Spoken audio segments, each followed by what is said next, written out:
Immigration officials around the country are continuing to deport undocumented immigrants. Because this report involves a woman who is undocumented, we are blurring faces and not revealing full names. This is out of consideration for the family's privacy and security. 37-year-old Luce is grateful to be alive, relieved her most recent kidney surgery will give her more time with family. But there's been a growing weight on her shoulders. Pues es difícil la economía. Because without health insurance, the bills add up fast. During this interview, she told us she owed more than $30,000. Son sentimientos de miedo, de saber que si te enfermas, la zozobra y la incertidumbre de dónde vas a ir, qué médico te va a atender. She already works 12-hour days cleaning houses. She'll have to work even harder. It worries her daughter.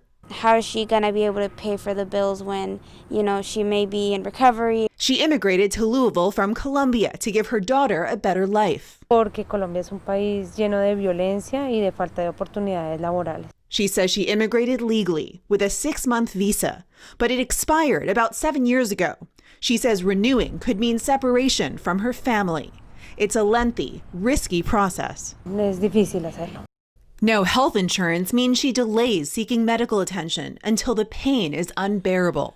I know that her job is a lot of physical work, and she doesn't get the yearly checkups that she needs. The struggle Luce is facing when it comes to healthcare isn't unique, especially in this neighborhood with a large Latinx population. And many undocumented immigrants say their struggle isn't only about medical costs. There's also a fear factor. There's a lot of legitimate fear about revealing whether or not you have the legal standing to be in this country or not right now. Melissa Mather is a spokesperson at Family Health Centers in Louisville. It's a nonprofit community health center with a single mission: to provide preventative and primary care services to anyone regardless of the ability to pay.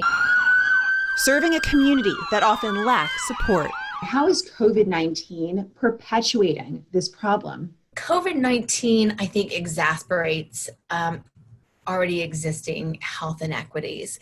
In the past 7 months, between 10 and 18% of COVID cases in Louisville have been from the Latinx community, but they represent only 4.5% of the population. And not only are they disproportionately hit by COVID, they're also less likely to have health insurance. About 40% of our Hispanic Latino patients lack health insurance coverage. According to the U.S. Census Bureau, the uninsured rate among the Latinx population in Kentucky is 20%, the highest of any ethnic or racial category in the state. Mather says her goal is to remove healthcare obstacles, not only during a pandemic.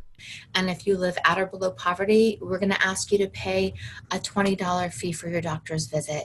Following this interview, we connected Luce with Family Health Centers. The result: we were able to connect her to our outreach and enrollment office, whose specific work is to help people enroll into Medicaid or other health insurance options. It's temporary health insurance approved in Kentucky by the federal government in light of COVID-19. It covered all her recent surgery and hospital bills. I'm really happy that we were able to help her, but I think there's probably a lot of other people out there that we want to be able to help too.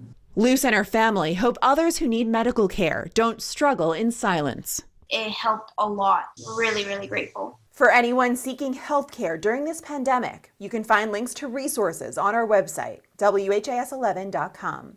For Focus, I'm Paula Vasan.